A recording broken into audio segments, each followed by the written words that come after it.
What's going on, Drinking Boys? Brand new podcast coming right at you, but you know what we got to do first? We got to talk about those things that generate a little revenue for the podcast. First and foremost, we are brought to you by the Patreon. That's right, at patreon.com/MattSlayer. You can get the uncensored versions, the whole video back catalog, ad-free audio, some random musings from yours truly.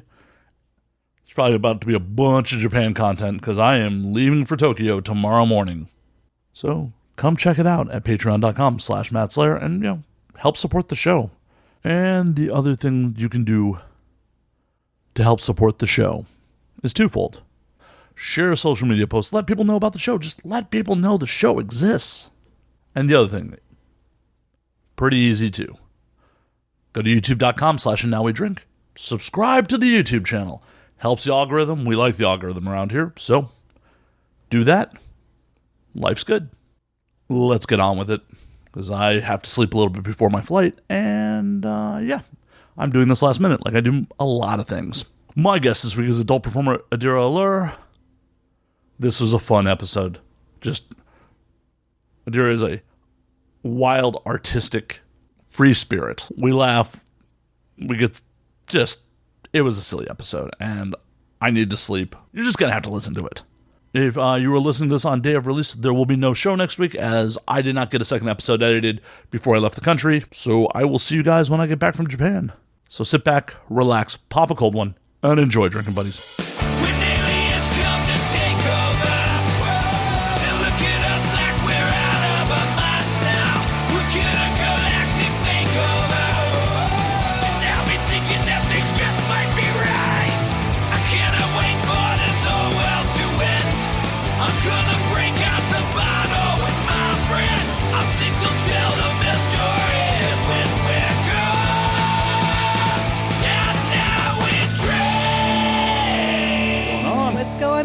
Hi. We did a little bit of a pre-interview before we even got on air, but yes, we did. But for anyone who doesn't know, my name is Adira Allure. And we have Adira Allure in the house. Woo woo. Welcome. She's neglecting her 20 animals to be here. Oh, it's only, technically, if you add up all my strays that I take care of, it really is about 20. But it's 8 of my own, and then all these stray cats and some raccoons. And probably a couple dudes who think are strays too. I stopped taking in stray dudes. But I did have that problem for a while.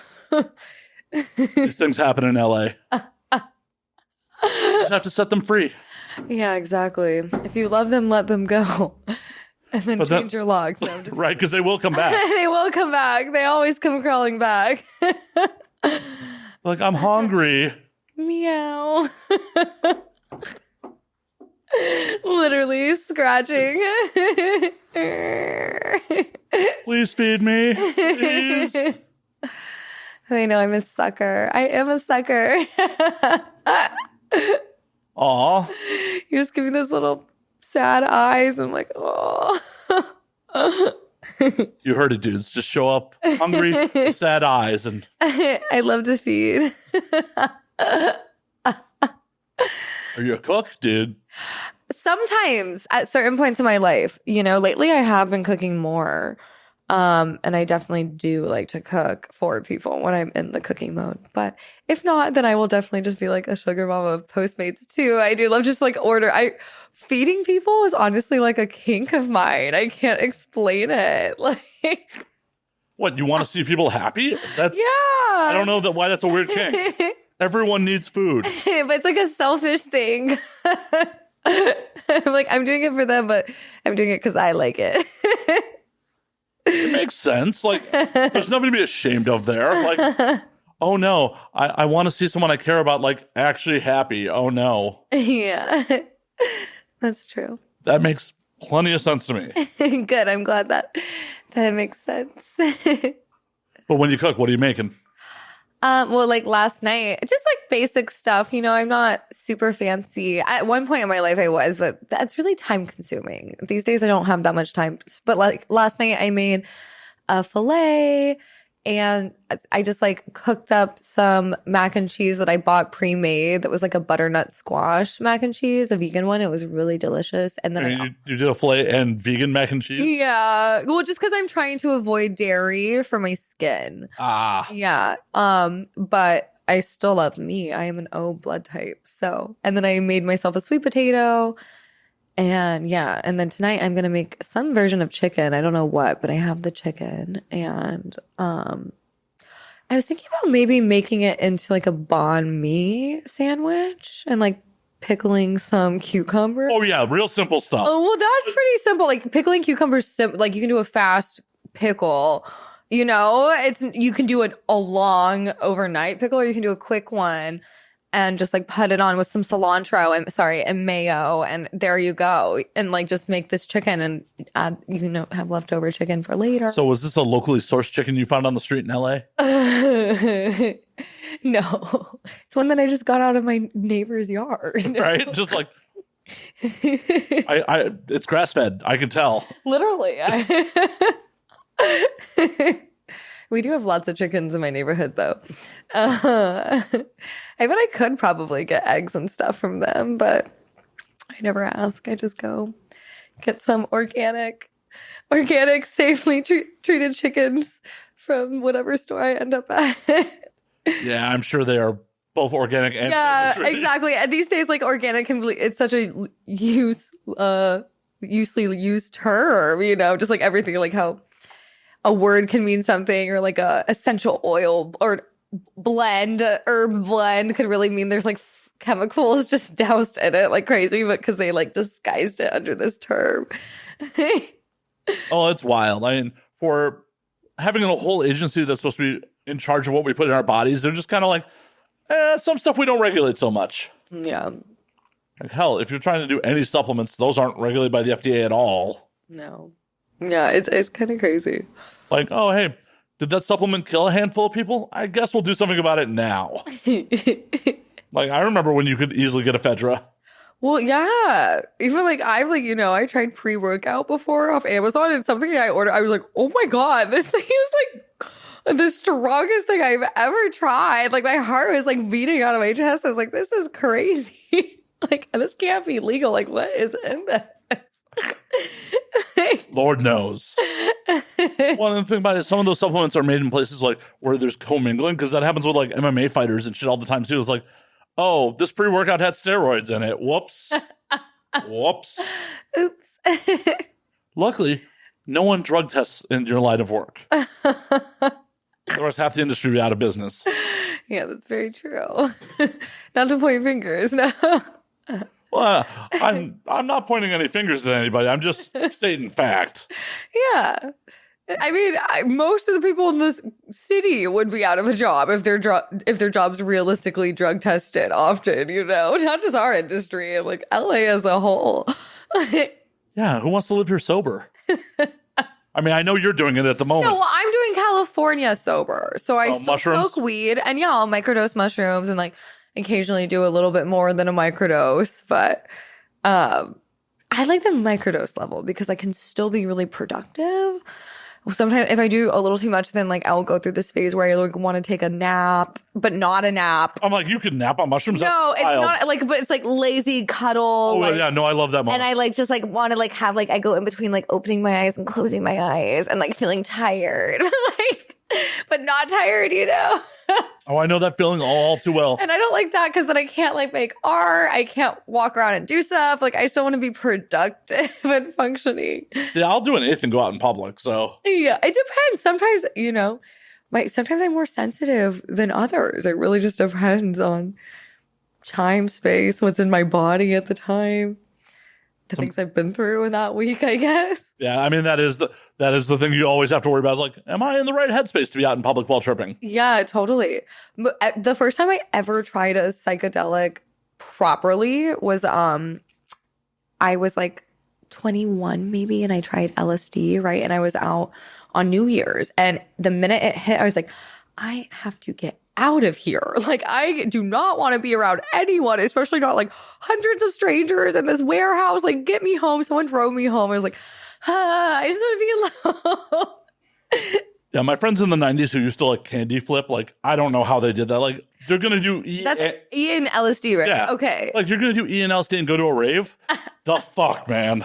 Yeah. LSD, like, for me, I don't know. I haven't really done that one in a long time. And the few times I have, I've like microdosed it. 'Cause I'm like, it's just very intense. I enjoyed the hell out of acid. It's just one of those things where, like, such a fucking time commitment. Like, that's my day. It is. It really is. It's a whole journey.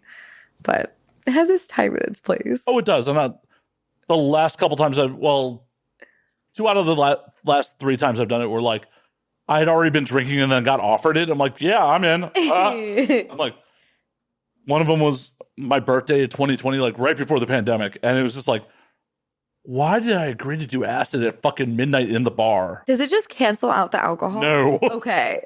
Because I've never done it. Like, I was always sober trying or doing it initially. Interesting. Yeah, it was just like 9 a.m. I'm like, man, I'm still tripping. I'm sober now. I've sobered up from the alcohol, and I'm still tripping. Like, this was not the best executive decision I've ever made. And then one of the other recent times was a friend's going away party, and one of the girls at the party is like, oh, yeah, I'm microdosing LSD right now. I'm like, sure, with the class? Like, oh, yeah, here I have a tab. I'm like, awesome. I'm like, yay. And I'm like, I realized, like, I've been drinking all afternoon. This was that horrible mix of, like, I've been drinking and pretty girls offering me drugs. That Yep, that's how it all happens. It always starts that way. That'll be the demise of me at one point. Like, some pretty girl's just going to poison me after I've been drinking. Like, yeah, I got something for it. Cool. Well, yeah, you got to be careful, too. You never know. I mean, not acid and alcohol, but certain things in alcohol, you never know the way that they can interact. Yeah, I don't fuck around with powders, so. Yeah, good. Like, yeah, and there's been too much fucking shenanigans with that shit in LA recently. I didn't really fuck around with it before that, but now it's just like, oh. It's really scary. I actually have like a couple Narcan kits in the fucking fridge. Like, even though I don't partake, like, if someone happens to like fucking overdose while they're here to do the show or some shit, I'm not having someone die in my apartment. Yeah. I've always meant to get one, but these days I don't really ever go out anymore. Occasionally, I still love to dance, even though I'm not partying. And even I love to dance sober. And like, to be honest, if it's good music, I can have a good time and like go out with my friends and while they're doing drugs and me not do drugs and be like, have fun. It's not a problem for me. I'm a fun person.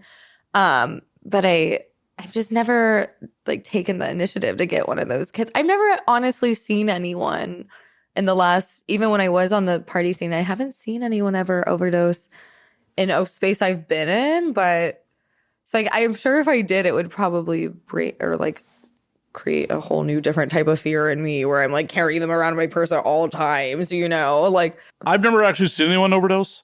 It was one of those things where like, what was it, last year or the year before? Like, those like 4 people died out in Venice from. No, a lot of I've heard the stories. I'm just like I'm acquaintances with one of the comedians that survived from it. And it was just like, oh man, that could be anybody. Like, no, it literally can. And it's just one of those things like, I'm not having someone die in my apartment. No, that's very smart. At least not from opiate overdoses, drinking themselves to death. Okay, that's fine. That's okay. Oh God. Be careful what you wish for. You better knock on some wood right now. I'm going to knock on it for you. It's okay.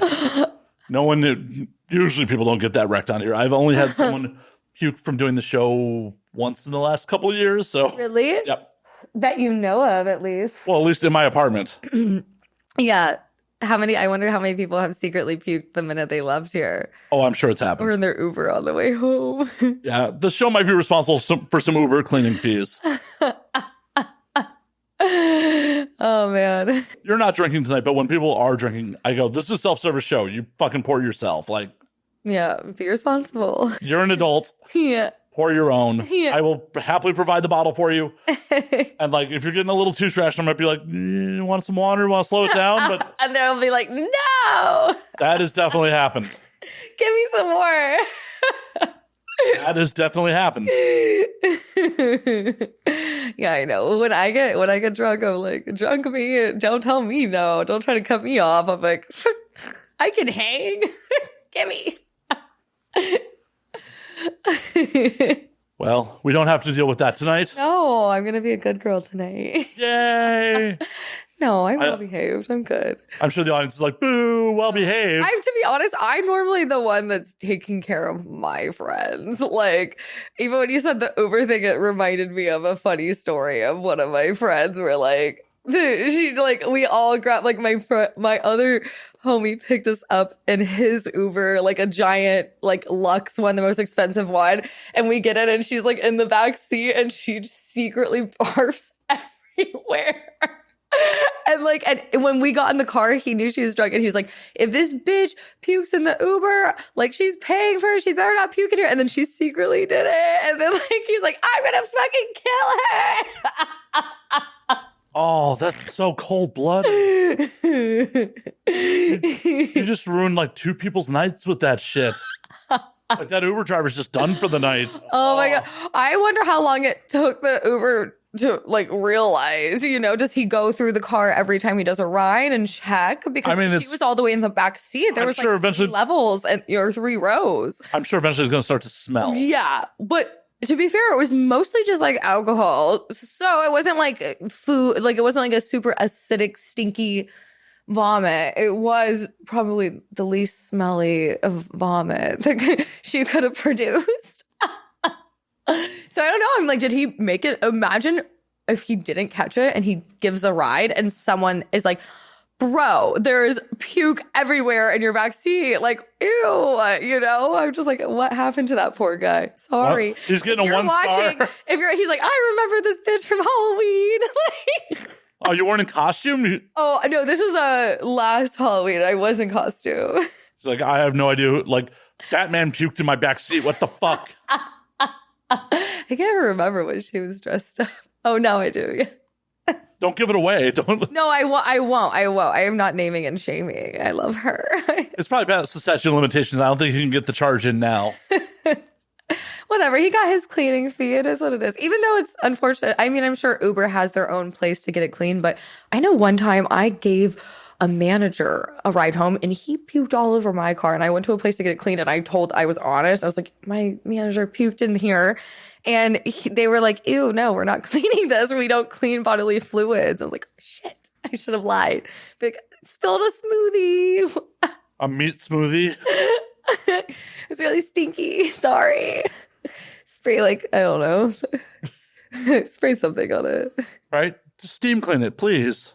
I could pretty much, like, on Amazon, Amazon was suggesting one to me. There was, like, a whole handheld, it looks legit for, like, it's not that expensive. I'm like, damn, I should get one of those things. That looks useful. Start your own business, just, like, come into people's houses, steam cleaning it. Well, okay, hot girl steam cleaning. So one reason is I actually do, one of my new interests is, like, repurposing old furniture.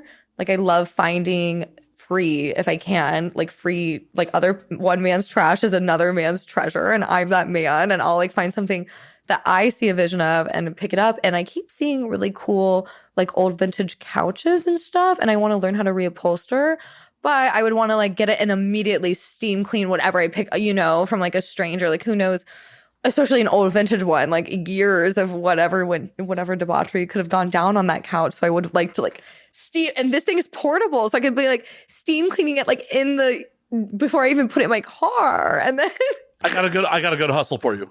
What? Old set couches, when they're done with them. Oh, no. No. I'm so good on that. No, I'm not saying keep them, but resell them. They should have their own, like, eBay auction page, honestly, and be like, look at the thousands of scenes that have been shot. Like, who wants this couch? Like, but that could be a good hustle for you. That could be a good hustle. Yeah, I'm just more passionate about creating something beautiful, I think, than I am about picking up the old set couches that I've had so many encounters with and trying to sell them. I'm, like, so good on that. Well, you could do both. You could reupholster it, make it beautiful, and be like, I've had sex on this couch multiple times. That is not a bad idea, honestly. It's a one-of-a-kind piece that has seen a lot of action. Literally. There we go. We got your new business model. Right? Here we go. Once again, I'm just giving away good ideas on the show. You get a percentage in the company. Yes. Wait a minute, do I have to do anything? Yes, you do. You have to help me carry the couches. Okay, cool. I was just afraid I was going to have to spill bodily fluids on the couch. They've seen enough. Don't worry. Okay, cool. Oh my God. I remember one of my old friends' couches. Like, disgusting. I had to force him into buying a new one. I'm like, that poor couch. He should be burned. No one needs to reupholster that. Some of those set couches have seen a whole lot of action. A lot.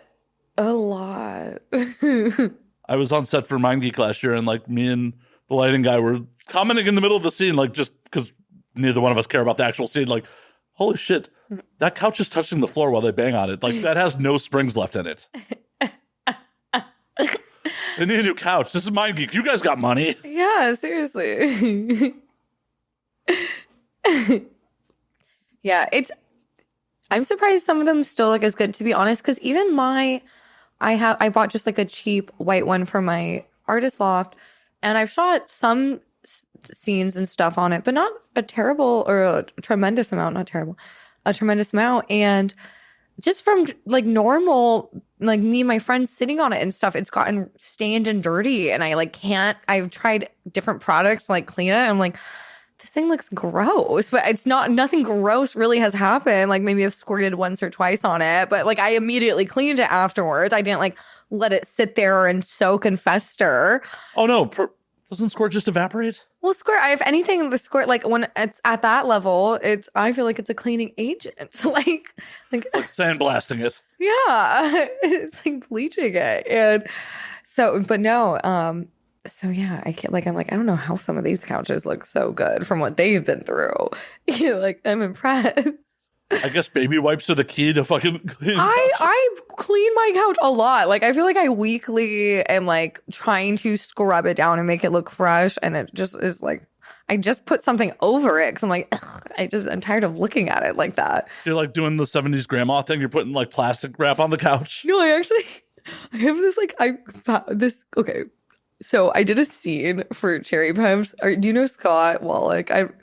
Well, he's like one of my favorite people in porn. He is so funny. He's a photographer and also a director for Cherry. And so and he's like, what is the scene called? It's called Confessions. He's like, think of something weird to do for Confessions. You're with Tommy Pistol. And I'm like, oh no. Yeah. And I'm like, oh, I love Tommy, you know? Same. And so I'm like, okay. And I'm like, oh, I was just at this store. It's like this hoarder store. This guy's awesome. Like, this store is crazy. I've got really cool pieces like Wonder Woman's mannequin legs. But then like at the same time at the store, there's like, and it's still there to this day for the last year, it's been for sale, like a gerbil cage with all the bedding still in it. Like, you know, like someone just like their gerbil died and they brought it to Nick and they're like, hey, do you want to sell this? And he's like, yes. And like, yeah, I've been trying to buy this painting from him that he won't sell me. He's like, it might be really expensive. I'm like, bro, it's like, he's just like one of those people where he like won't even like sell some of his items. Like, come on. But so anyways, I was there shopping and they had this giant, and they've had this doll this whole year too. This giant like dummy doll that just has like this weird ugly face and it's like dressed in like female's pajamas and like the scarf. And so like I like buy this doll and like initially I'm like, how much for the doll? And he's like, that's an old CPR doll. So 200. And I'm like, no, that's way too expensive. This doll's like literally been sitting outside getting rained on for the last year. You know, come on. Like, no one wants this doll. And I eventually get him down to $80, and Scott and I agree to split it if I can keep the doll. And so I'm like, I'll throw 40, you throw 40.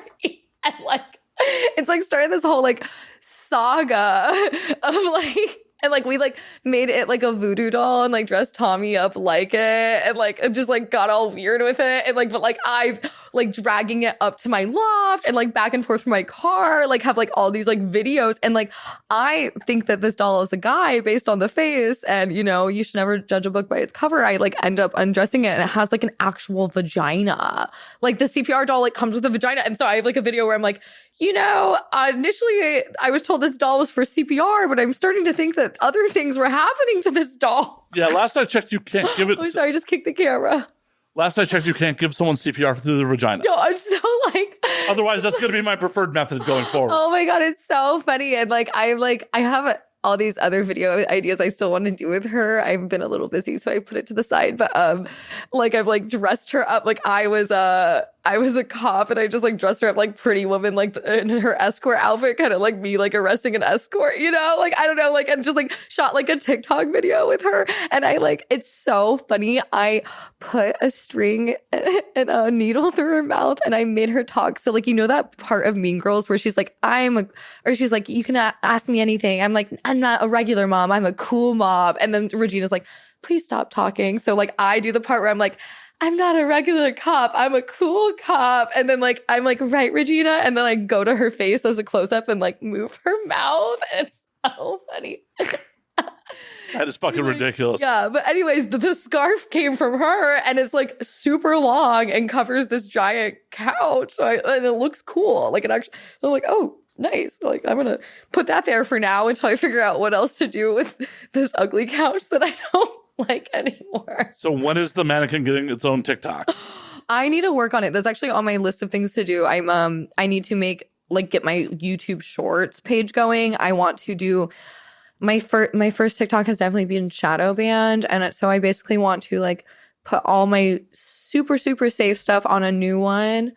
And change the name. I've like done, you can change your name once a month. So I've like done this rotation to keep Adira Allure and not let anyone else take it, but remove it from my shadow ban page, you know? So I'm like in that dance. And then I want to also create another one where I put like everything, like my sexier video, because sexier videos can get away on Instagram.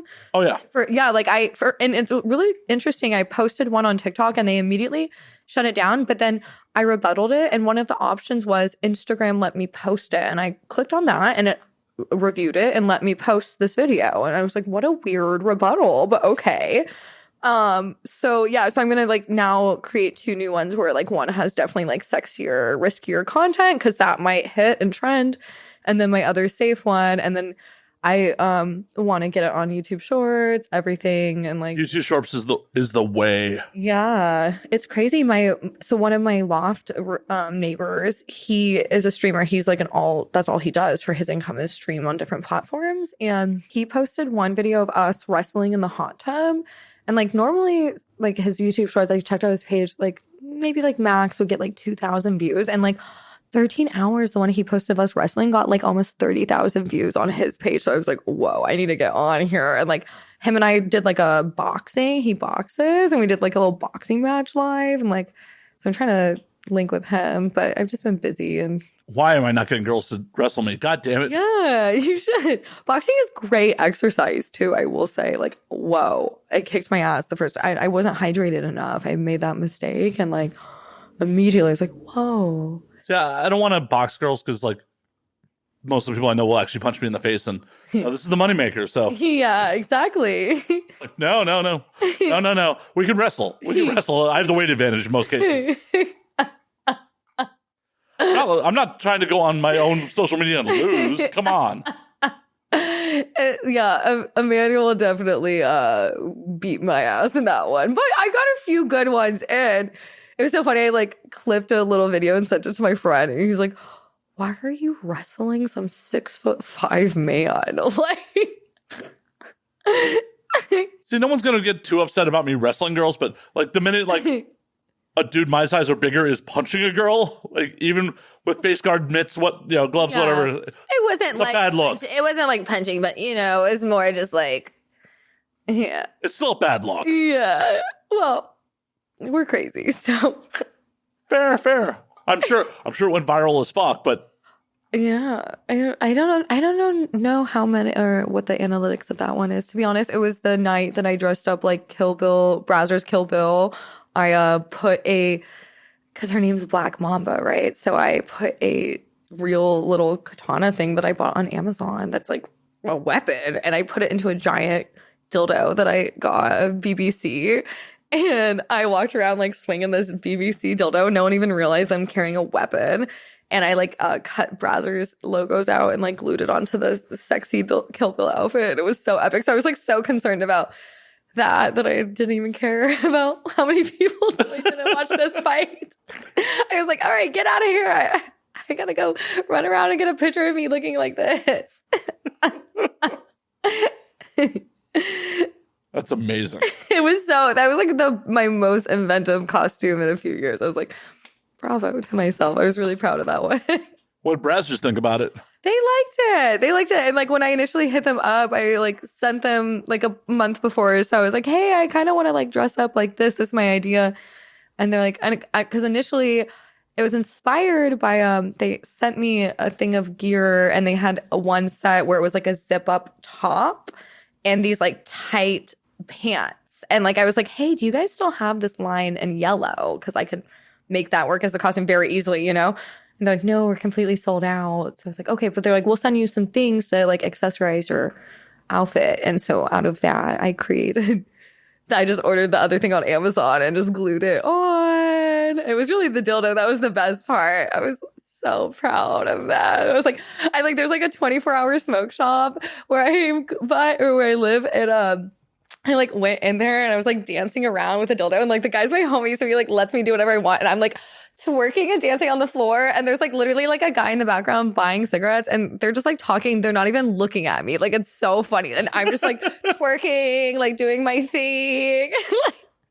Just another day in LA. Yeah, literally. Like just another day downtown. Like I swear. Downtown is such a free for all. I love it. Yeah. When people are like, is downtown safe? I'm like, well, downtown's really block to block. Define safe, you know? Like, it's really just, it's a weird mix of gentrification and really not. Yeah. You just got to know how to defend yourself. I always tell people like, because people are like, oh, you should carry a weapon. I'm like, honestly, like my keys are very heavy and just like David and Goliath, like if worst comes to worst, you just swing some around and like pop someone in the face real quick and like just feel strong and tough. Don't be scared of people. It's funny though, like my friends, I've been in situations where I've been at like work things and I was like literally like 2 blocks away from my place and my friends are like, please let me drive you. And I'm like, you do understand that sometimes I don't find parking and like park like way further than this and like walk by myself all the time. Like, like the biggest thing you got to worry about is human feces on the ground. Yeah, I'm way more concerned over that. Well, and it's one of those things like if you ever really feel fucking uneasy, go with that feeling. Like, yeah, whenever like people are like, oh, have a little situational awareness. Like, yeah, like, oh, hey, those people look like they're following me. Well, I'm going to do something about that. Like, not be here. Yeah, and there's certain, it's not like I'm just like roam around the streets of down. You're like, why are you in downtown in the first place? Like, figure out where you're walking to, where you need to be. Like, don't be in an area you shouldn't be in. Don't bring yourself into a bad situation. Just like free stroming because you never know. Like, there are a few blocks away, like Skid Row versus nice downtown. Very, very different. There's certain times where I drive through Skid Row where I will, if there are not cars coming, I will not stop at a red light because one of my fears is, I think from just seeing like movies over here, like pandemic zombie like movies, is that like at some point if I'm stopped, all of the people will just come and jump on my car and like take me down. I'm like, help. I mean, if that's going to happen, you better have a camera ready. So I'm like, I just try to, there's just so many. I'm like, if they wanted to get like bash me or see me, I don't know. And they're like, those are the really most mentally ill, sick ones, like they are all cornered in that area. So I'm like, oh God, like no hate on them. I just get fearful when people are that mentally ill. And like when you're living in your own feces and stuff, like you're sick, it's on a whole different level. I'm right here. You call me out on my own show. I'm just like, I'm not trying to hate on homeless because I have a lot of compassion. Oh, I just meant about living in my own feces. No, I know. I just wanted to clarify to them. I'm not trying to be a hater of homeless people. I wish that we could help them, but I do get scared in certain areas. But you never find me walking around Skid Row at night or in the day. Right. Like, no, nor should you. And yeah, it's a tragic situation, but also in a lot of cases, those people don't want help because they are mentally ill. Yeah.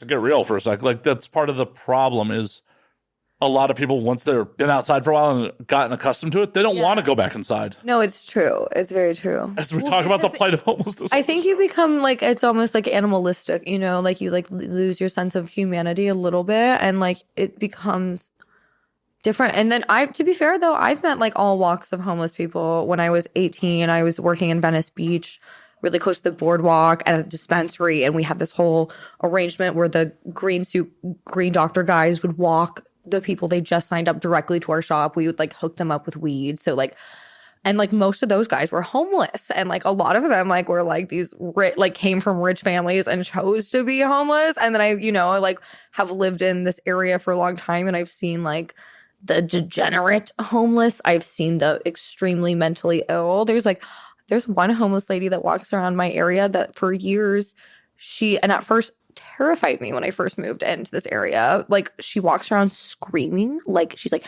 "You fucking cut ass bitch," like going off. And like, you're like, oh my God, who is that? Like, like, and she will literally she just does it all day and just walks right by you, doesn't even see you, and like has never caused any harm or destruction, and like, I can't even imagine like, does she even realize that she's homeless at that point? Or, like, or has she just lost completely touch with her humanity and like, is just like in survival mode? And at what point does she like break out of that? Like, I wish I could follow her around all day and see like, when does she eat? Like, she obviously nourishes herself enough to continue walking around, right? So I'm like, what is her life like? I'm sorry. My long legs. You're just kicking all the cameras. Yeah, my long legs. They're like magnets. Yeah. Does she like scream curse words as she's eating? I would. Why just follow around for a day? I honestly someday I would love to do a documentary on homelessness, and like there's a few different social experiments I want to perform. Yeah, I'm very fascinated by it. It's a wild situation because almost all of us in LA are like a couple bad mistakes or bad things happening away from being there. Yeah, I mean, look at during COVID, like literally how many people became homeless, or it's crazy. Well, even in like modern times, like, you have a lot of people are living so tight, like bad medical emergency, an accident. Yeah, like, literally. Just getting fired and not being able to find a new job right away. They'd be out on their ass. Yeah, no, completely. And it's like, it's really crazy. I know. And there's a lot of lack of empathy and compassion. Like, many people, especially I feel like in our industry, because most of the people, for one, aren't from LA. And then they also, a lot of them live in the valleys, so they're not really exposed to it, right? Oh, I know. Because when they come over the hill to do the show, they're like, "Oh, you live in a bad neighborhood." I'm like, yeah. We're like, all the home, and they're like, I don't want to live by the homeless. And like a lot of people, I mean, even the rich people in LA, they're from LA, like they're like, I just want to live in like the nice area, and like Santa Monica, like where the police will like pick them up and bring them to downtown, and like I think people just kind of want to ignore the problem instead of show compassion. And I wish more people would be like, okay, why don't we like figure out a way? Like obviously our city doesn't want to be super helpful over this, but like got to be in the city where we have some of the richest people in our country. Like, there's got to be enough taxpayer money to figure out something. I don't know how we always claim we're so goddamn poor. I'm like, we've got the fucking, what are you talking about? Justin Bieber's here paying taxes. Like, oh, he's probably not. Who knows? They're probably not paying that much in taxes. You and I are probably paying more taxes than they are. Well, still, we have a lot of people paying a high amount of taxes. We have many industries here. We have entertainment of all levels, like. But we also have like a multi-billion-dollar police budget. Yeah. Good old police. I probably shouldn't get too loud about that because like they know where I live. Like, this isn't going on the internet, shit. Like, defund the police, huh, motherfucker? Good luck. You don't want us to show up next time you call. Yeah. Did you see that? There was like a meme going around where it was like, all you people that say like defund the police, like, why don't you call it crackhead next time something happens to you? Probably be better response time. Yeah, literally. Oh my God, that's actually an amazing plan. I'm going to buy a couple crack rocks and be like, yo, take care of it. Please help me. Get this done. Get this done. Crack's yours. Just don't smoke him around me. Is that a crime? It's probably a crime. Is it? I don't know. It's something with controlled substances, I'm sure. I mean, I guess it's crack. If it was meth, technically, I mean, Adderall's legal, so meth is technically legal, right? I don't know. Sort of. It's prescribed to you. Yeah. It's not prescribed to you. It's illegal. Fair. Like,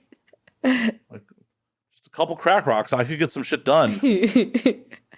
Yeah, right. Let's clean up LA. Honestly, that would be such a funny movement. Imagine I'm going to start this new positive movement of me going around LA, downtown LA, and giving crack to all the homeless in exchange for them cleaning up all the trash. I'd be like, yeah, they're already on drugs. So what? Like, look at how beautiful the city is now. Like, now you can all raise the rent even higher. Like, you got to interview them first. Like, you can't just like indiscriminately give them crack. Be like, you got to give them a little bit of interview. Like, so what's your drug of choice? What are you on right now? Honestly, no, that would be the content that you would get out of that would be incredible. The hate. Oh my God, the hate. The hate, but who cares? You know, haters gonna hate and lovers gonna love, and some people are gonna love that, and it's gonna be so funny. I can only imagine my friend Vitaly, he does prank videos, and he did one I was watching where he like pretended to be a Russian hitman. So he's like had his hair all slicked back, and he is Russian. So he like busted out his accent, and he had like a briefcase, and he was like, and he was like, basically, he was like, hey, like, I need you to take this briefcase and we're going to like go cut off this guy's hand offered him some money and I think drugs. And then like, he got like these different crackheads who were like, okay, like they were like so down, you know? And then he was like, just kidding. And the guys like got like all scared and ran away. Like the crackheads would be like, you could get some interesting interviews for some drug addicts, you know? I was about to say, like, that's a good way to get stabbed by a crackhead. Oh, well, yeah. But no, I feel like most crackheads aren't like... I mean, the crackheads that are like, oh, yeah, I'll do violent crimes for money. Well, I think he was assuming that he had the knife. I've never seen anyone like with like weapons or any homeless like throwing around shanks or knives or anything. Oh. But that's me. Fire up the Citizen app sometime. I literally got a report earlier today of someone throwing knives at cars on Hollywood Boulevard. Like, Hollywood is on a different level. Hollywood, I feel the Hollywood homeless are hard. So what I honestly feel like more of the debaucherous homeless live over here, while more of the mentally ill live in downtown. To be honest, like I really do. Like, are there Venice? I feel like the debaucherous ones live in Venice, like the ones that are hustling. You know, they come to hustle because Hollywood is such a big tourist location. Downtown's not a huge tourist location. You know, so you get a lot of the troublesome ones. So are there like social tiers of like homeless? Like for sure. Because like, you know, as mainstream people, it's like, oh, you live in Beverly Hills, you're fucking bougie. If you're like Hollywood homeless, they're like, I'm bougie homeless. I wouldn't say, well, yeah, bougie homeless. I would say more like, yeah. Yeah. Like some of them are even more like fake homeless than even like homeless. I guess it's really like depends, because some of them are just out there like not even homeless, but they're just like little troublemakers, and they might have like a car, or you know, that they're living at. Define homeless. Define a home. Is a car a home? No, LA defines if you live in your friend's couch a home. Like, you know. Yes. So you know, but like the downtown ones are not living on their friend's couch. Like they're. Yeah, LA defines like if you're living in your car, you're homeless. If you're living on a friend's couch, you're not. Yeah, but they're still like technically like don't have anything to their name and like out there hustling. Struggling actor at that point. Yeah. I read stories like well before I moved to LA, like, you know, the real life stories of Entourage, like, you know, fucking 5-6 dudes deep in like a 2-bedroom apartment. Well, like trying to make it like, oh, this dude's living off his, you know, one ad he did a year ago is like fucking residuals and going out for other stuff. And it's like 5 dudes all in one apartment. Well, it sounds like a lot of testosterone. I could not handle that. Yeah, it sounds pretty miserable. Like, yeah. I also just don't imagine being able to seal the deal of like my room was like behind this curtain and the couch. Yeah. Like, oh God, though. It's so funny because I literally, when I was younger in LA and like not making as much money as I do now, working in cannabis, you know, I remember like trying to change locations once, and I was on Craigslist, and people were literally renting out like a section of their living room that like was big enough to fit like a sleeping bag at like $800. And I was like, what the fuck? Oh, I remember seeing that when I first moved to town too. Like, hell, one of my friends, she technically became someone's roommate in one bedroom, but the roommate who actually was on the lease, like, was sleeping in a convertible bed, like, convertible couch bed like in the living room, and like you got the bedroom for that money. Yeah, a lot of people have done that. But she's also like, oh, we don't have gas, so like you can't use the stove. It's like it's $8 a month. Why don't you not turn the fucking gas on? Yeah, seriously, that's so weird. That is really odd, especially winter. Like winter in places gets cold in LA. Oh, I mean, it was just a wild situation. Like her roommate was so militantly vegan that she wouldn't touch non-vegan sponges, Sponges, like makeup sponges or what? like to wash the dishes. Oh, I didn't realize that sponges were vegan or not. Are they? Well, like natural sponges are sea creatures. I didn't know that. Oh my God. It's terrible. I didn't know that. God dang it. Okay. Well, I'm just here to ruin your life. I'm Now, sorry. yeah, now I'm feeling a little bad. But most of the time I use SOS pads. Those aren't sea creatures, right? No. Okay, good. So, there's been a few times I've used a sea creature. Oh. I mean, to be fair, I love sushi and I'd be munching down, but I wouldn't wash my dishes with a fish. I mean, if it got the job done. I guess I have. I mean, to be fair, most places aren't selling like actual sponges, but Yeah. yeah, they're a multicellular organism that have bodies full of pores and channel water to circulate through them. Like they're like sea sponges. Oh, wow. Okay. Yeah. Okay. That makes sense. But yeah, she just, if it wasn't vegan, she wouldn't touch specifically a vegan sponge. Wow. That's crazy. Like, get the dishes clean, bitch. Yeah. That's so great. Yeah. Roommates are difficult. God, I have had like a few friends. I have lived in the house situations where there's like 8 or more people rent, and like it's like one of the bigger valley houses, but still it's just so many people, and just having to deal with like them always having like little party or guests and just like so much chaos, and like you never really just get, I feel like, a moment to really breathe unless you're in the shower, right? And in your room with the door locked, but still they're like barging into each other's rooms and stuff. It's just like every time I hear about like the model house situations, it was like, oh God. One of my poor friends is dealing with one right now. Oh no. The poor thing. Yeah, they like have like curfews too. Where I'm like, I'm sorry, but if you're paying to stay there and you're an adult, like I don't think that you should have a curfew. Probably not, but you also should probably, if you're making halfway decent money in this industry, probably not be living in the model house.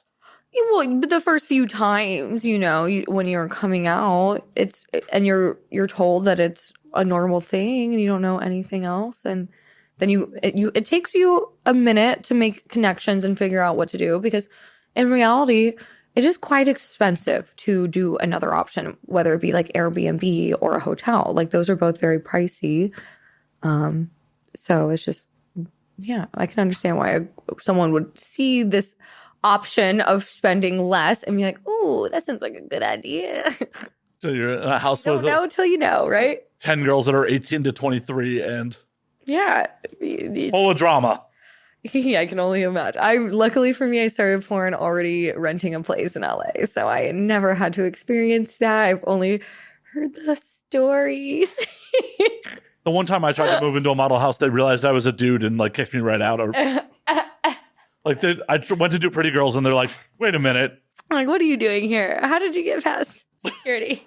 I talked really fast and just walked in. I was skinnier then.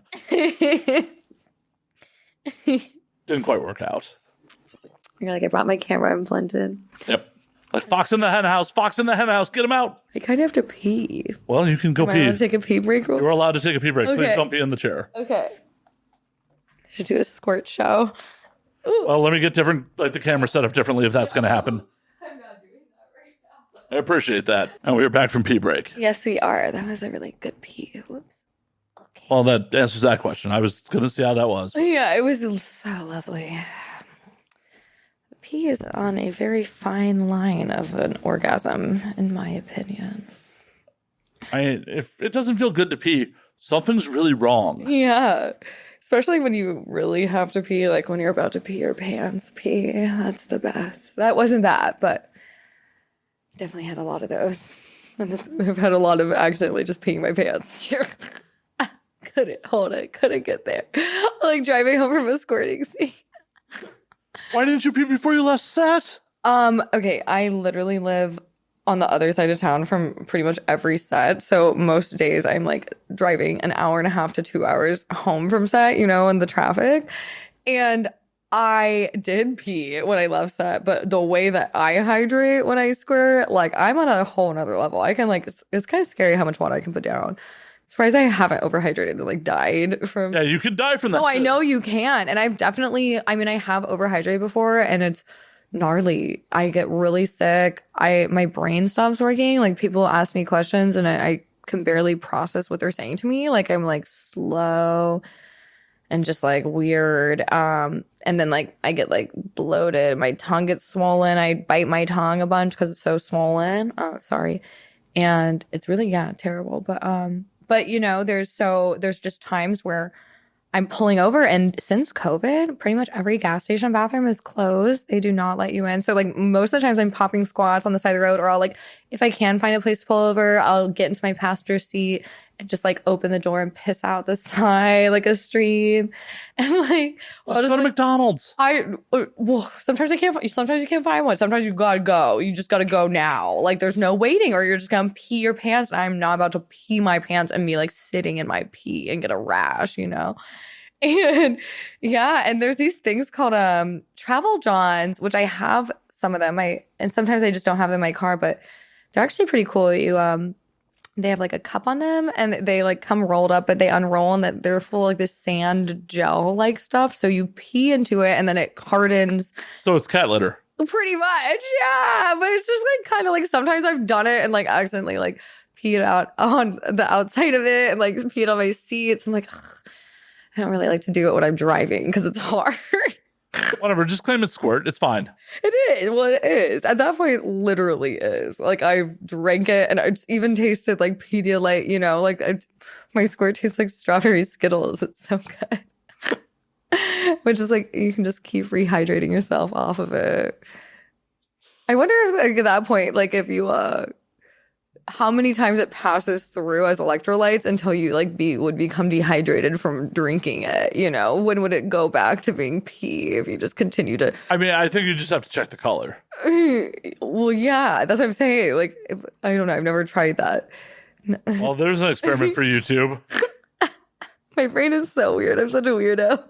How many times can I drink my own pee before it's done? Yeah, my own squirt before it turns back into being pee. Like, how many times can I get this Pedialyte? How much?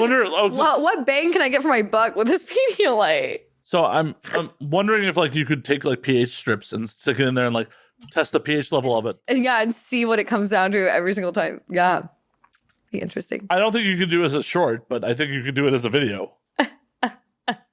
Might get demonetized, but boy, that would be a unique one. I could just sell it on my OnlyFans and just be like, check this site. I could like make a little clip where I show like the scientific parts, you know, just like me measuring things and pH strips in there, and you can't tell. Like it'll be clear, so it's not obviously pee.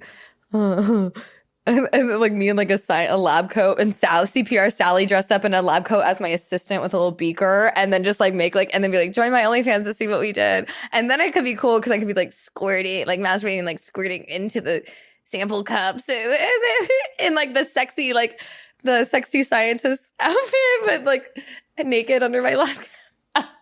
Or you could do it. Okay, I just came up with a great idea. Yeah. Can I write this down? I hate to break to you. We're recording this. I know, but I don't want to watch the whole thing again. I just want it in my idea notes. My idea note log. With all when I'm like feeling inspired to. Do I get a percentage of that one too? I don't know about that one. Aw. No promises. I helped with this idea. I'm on record. Helping workshop this one. I'll give you a free copy of the OnlyFans scene. Coolsies. Yeah, right. You're like, oh, thanks. Cool. Like, I know. You're like, I edit, right? Yeah, like. You're like, then again, I also do not jerk off to what I edit to. So. Yeah. I bet you're so desensitized. Like, I literally asked one of my clients for notes, and she's like, well, what would Matt jerk off to? I'm like, not this. Literally. I know. You're my friend. Sorry. Yeah. I know, it's so weird for me when I see my friends. I'm like, oh. Huh. I've pretty much reduced myself to like jerking off to Europeans. I like really raw, weird amateur. The more real it looks, the better. Like I want to see like a TV on in the background. I want to I don't want any sign to know that they're professional. You're like, are there toddlers' toys in the background? I'm like, oh my God, they're not opening up for camera. Like I have to really struggle to see the penetration. Like, yeah. Like, fuck yeah. I hate to break it to you. Sometimes professionals, when they don't have a director, are like that too. No shade, but I edited an OnlyFans scene recently with like 3 professionals. I'm like, the fuck is happening here? Like, how do you want me to edit this? Like, he's eating pussy and it's just all the side of his head and a pale white ass. Oh, like, no, trust me, I know. I mean, even on set, sometimes you're like, I've always been a good lead and being able to help guide people to open up. Yeah, but a good shooter will like get it in there. Yeah. I'm just like, the fuck is happening here? Like, this is all flat white ass and the wrong one. Sometimes I honestly think people are just shooting content for the excuse to have sex with one another and don't even care about the content. Like, but then you're paying me to edit it. Well, they're like, we might as well make money off. I don't know. Yeah, I don't know. I don't know either. I don't know, to be honest. Because then I'm like, no, I don't need, like, I'm like, what's the point of that content? How often do you get dudes like trying to slide into like, you know, hey, let's do content? Like regular dudes or porn dudes? Porn dudes. Like, obviously you're going to, a minute like a regular dude, you're like, never mind. Like, no one ever takes up regular dudes on it. Quite often. And I'm like a hard one to shoot content with because I, for one, like, don't really like working with someone I haven't met before. So for like the men, you know, I mostly worked with like certain men, you know, like the top tier men. So a lot of like these like other guys that aren't really like popular in the industry, or maybe are more like OnlyFans guys, like I am like reluctant, and I'll kind of like stalk them for a while and like watch them for a while and see, and like also like based on our interaction, like if like they're like cool with me like being like, oh, I'm a little busy this month, like, and like kind of pushing off, like, because if they start to get like aggressive and like annoying, then I'm like, no, cut you off before I even make the mistake of like getting with you. Right, before they show up at your house hungry and then and like even like waste my time. And I try to like ask my friends their experiences too, and then also, but like then like I get like disgusting like random guys that are in the street, and like some of them are the way that they say things, I'm just like, oh, like ew, like they're just like so aggressive. Where I'm like, oh, like no, like what are they saying? Don't name names, but I'm curious on like some of the messages that have stood out. Okay, I'm trying to think of like how this. It was just like the way he was like talking about how he wanted like fuck up my pussy and like hit it, like just disrespecting me, and just like it was like just like a disrespectful thing, and was like, yeah, baby, so let's shoot some content. And I'm like, ew, like, and also you have like 2,000 followers, like, and that's the way that you talk to women, is you want to like fuck up my pussy. I don't know, I'm just like no class, no like your content. I love the 2,000 followers is a fucking yeah. Well, I'm just like, come on, like, what do you have for me to offer except for like what, you have a dick and an iPhone camera like everyone else does these days? That's far from rare. You know, like, so yeah, but and don't worry, he'll have his ass right in the shot. Yeah, exactly, right? They love to see that shot of these guys' asses. Just Some like, guys do. Oh, cool! I shot content with him, so I just fucked that guy for 20 minutes of his white ass bobbing up and down. Cool. Yeah. I'm sure this will be a top seller. Yeah, right. Literally. Yeah. No, there's only a few certain guys that I think are worth my time that take it seriously.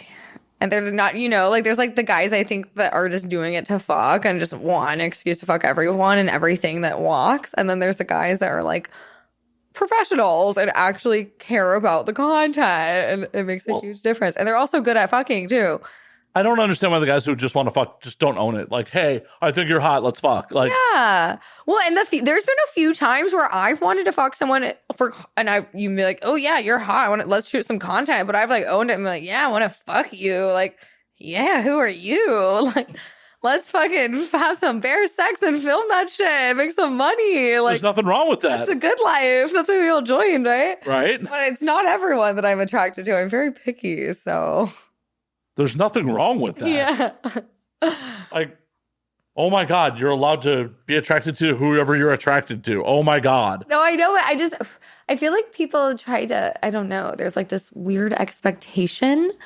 Like it's, it gets, especially if you're friends with someone, it's like a weird thing where it's like, I want to be your friend, but I don't want to have sex with you, like in like the nicest way possible. But like, and I've even had to tell like one of my friends decided to switch their career and join porn. And we ended up doing a threesome, which just like, in my opinion, was not shot well. And just like, and like. Who's the not shot well part on?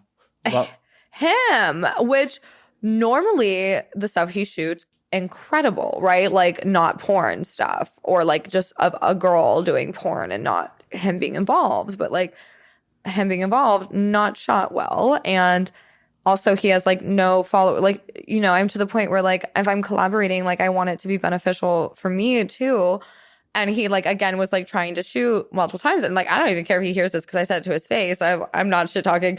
And I was like, to be honest, like I've got a lot going on. And like if I'm wasting my valuable time, like I want it to be with like a big girl or like a guy that's like going to benefit me. And like that content that you shot was overexposed and like shaky and terrible. And like, like much love. Your other stuff is great, but like I still want to be your friend, but no, like I don't think we're friends anymore, but I don't. Aw. Whatever. It isn't, I'm too blunt, but I'm like, I don't know. Like, I don't want to have to like awkwardly have to like every time you ask, like have to keep like lying and feeling like, and be like, oh, I'm busy. I can't shoot. Or like, I just would be like, no, like we shot once. We got it. It's not getting any better. Yeah. We're not winning AVNs with this shit. Yeah. Like cut and dry. Like, let's go. And like, if you're not like someone that I'm like wanting to fuck, like, I don't need to have sex with someone just for the sake of it, I can go shoot a solo and like, right. I love fucking myself. Like, that's gonna come out really good. Like, no one loves me like I love me. Exactly. So, well, and that's the thing. Like, it is a weird boundary. It's like, no, not everyone in this industry has to fuck each other. Yeah, and sometimes I feel like there's the expectation for it to be like one giant orgy. I'm like, it does not have to be this way. Yeah, it super doesn't. Yeah, super doesn't. I was hanging out with a performer friend of mine. She's just like, yeah, I never get the vibe that you're trying to fuck me. I'm like, because I don't think you want to fuck me, so I'm cool. Yeah. It's People fine. Be friends too. Yeah. Like I really appreciate friends in this age, especially after being a sex worker. I'm like, just like, especially with men, like I just like to have like platonic friendships where we can just like go out and have fun, and like there's not this like sex does not have to be mixed into everything. Like no, it super doesn't. Like, you're like, just kidding. I'm the biggest whore ever, and all I do is have sex with everyone that walks by me on the street. That's right. That's why I'm shooting this from the waist up. Fans watching. So I'm shooting this from the waist up. I actually have no pants on because I'm down here giving him a foot job. Right. With my long legs. Obviously not enthusiastic enough. I'm still able to talk. Yeah. Or foot job, damn it. Or foot. You're sitting so far. This is such a workout. See. Sorry. Foot jobs are hard. They are a workout, though, honestly. You want to get in shape, do a bunch of foot jobs. I mean, I don't think I would get in shape with other people giving me foot jobs, but I'm willing to. No, I'm talking about for women. I know. Or men. Anyone that wants to get a good core. You just. Yeah, that. You have to give it to anyone. You just put a dildo on your wall. That's another business plan for you. You should market the foot job workout. Yeah. I should just like hardcore sex workout. To be honest, like the sexual positions we do in porn are a great workout. When I went to Europe for the first time, and I went when I was like brand new in porn because I saw my friend go, and I was like, I want to go to Europe and have a paid vacation. So I just went, and I got my ass kicked in terms of like performance wise because they are like beasts out there. And I was like, you go shoot for legal or no? At the time I wasn't doing anal. I was like 2 or 3 months into porn and literally brand new, had barely shot anything, and I like they told me that they could book me on Boy Girl and Girl Girl and like VR and stuff. And I was like, okay. And like I came and I pretty much worked every single day and did like a bunch of like normal. Like they like didn't want like the over like gonzo-y style. They wanted more like romanticized for the scenes I did. But when I did do scenes that were more like gonzo style, like, oh my God. Just like, I remember at one point, I was just so out of shape. Like, because even, you know, when you're new, like, you know, I even remember like before I started porn, I kind of tried to shoot my own masturbation videos and I was just shooting it like I actually masturbate, you know? I look back now, I'm like, oh, sweetie. And like, oh, sweet, you were lighting candles, you were in the bathtub, you're all like just like all quiet and like not opening up at all and just like actually like silently coming and just putting on some Sade. like, I'm like, oh my God.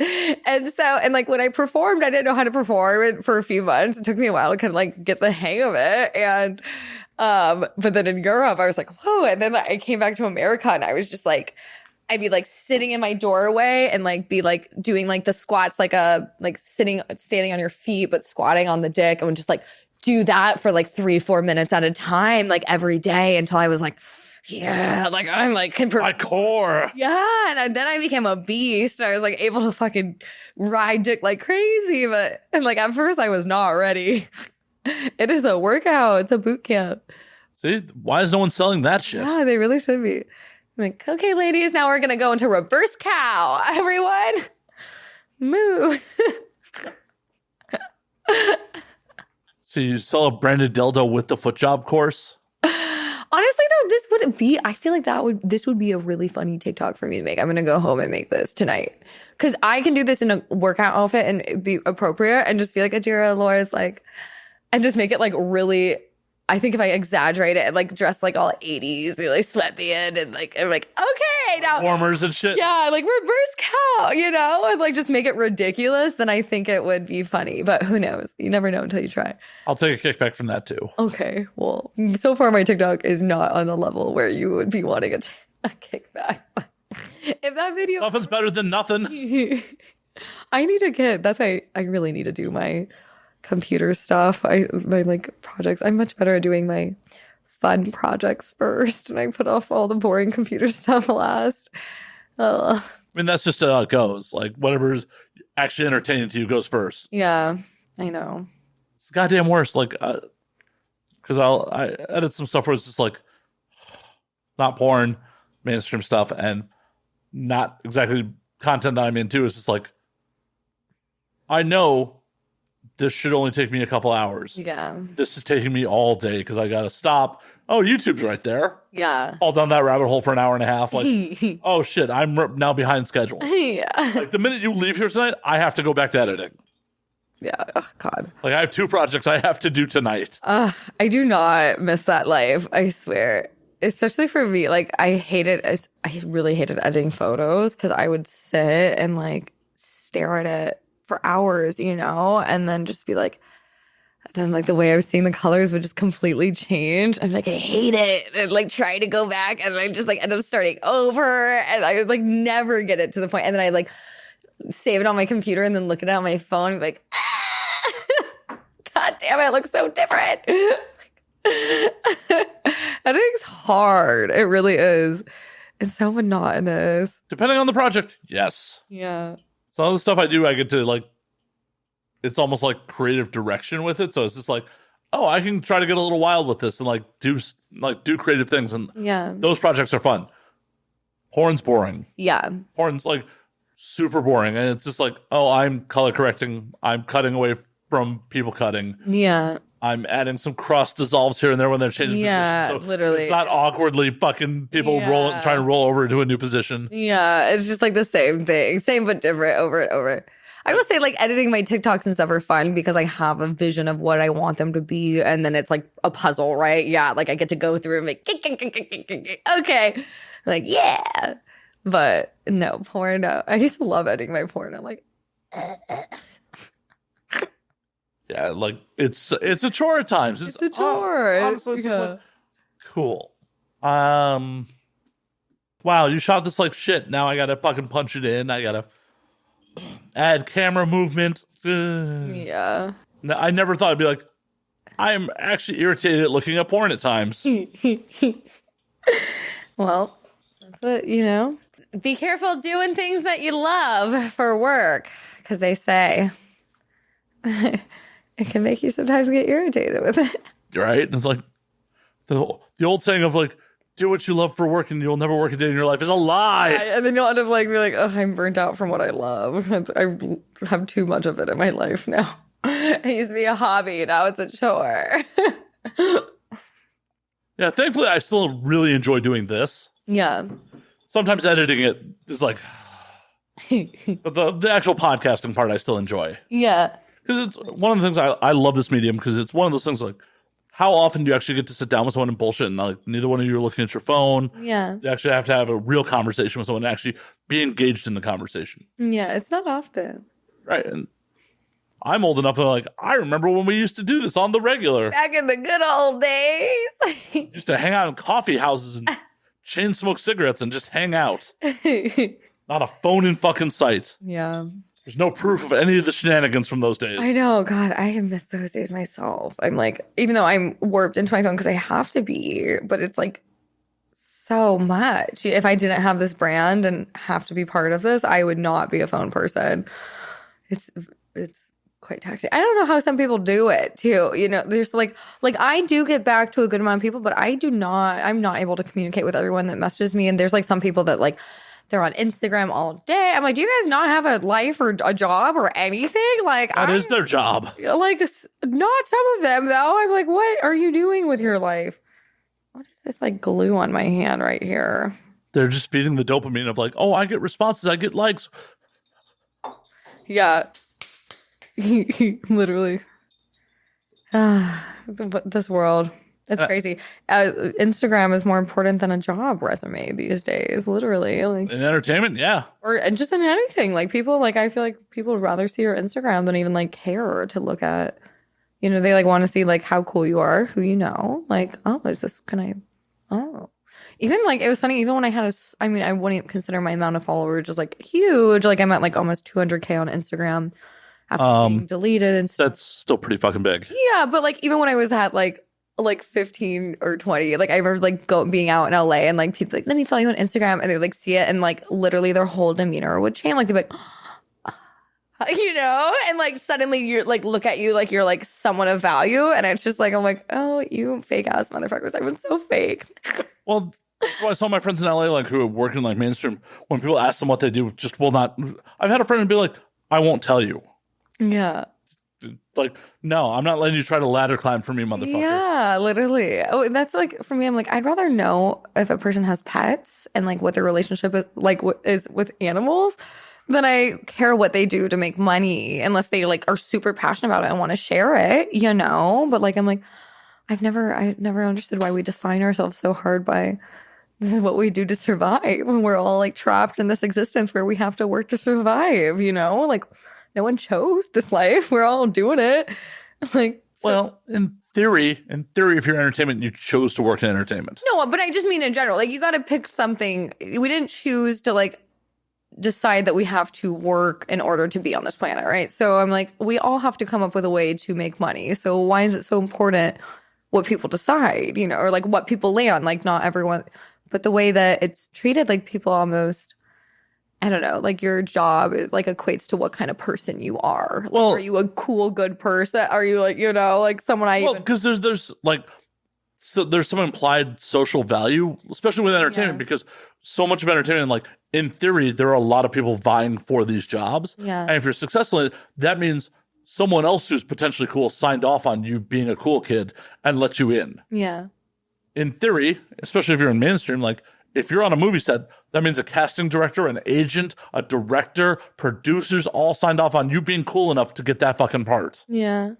So when you're like, oh, I have 6-figure fucking followers, oh, a lot of people have signed off on you being cool. Yeah. Even if you are a horrible fucking person. Yeah. I don't know. Oh, no, I'm not saying it's right. I'm just saying, like, that's the, like, weird social, like, because if you're like, I'm the most successful plumber in Omaha, Nebraska, like, cool. Well, yeah.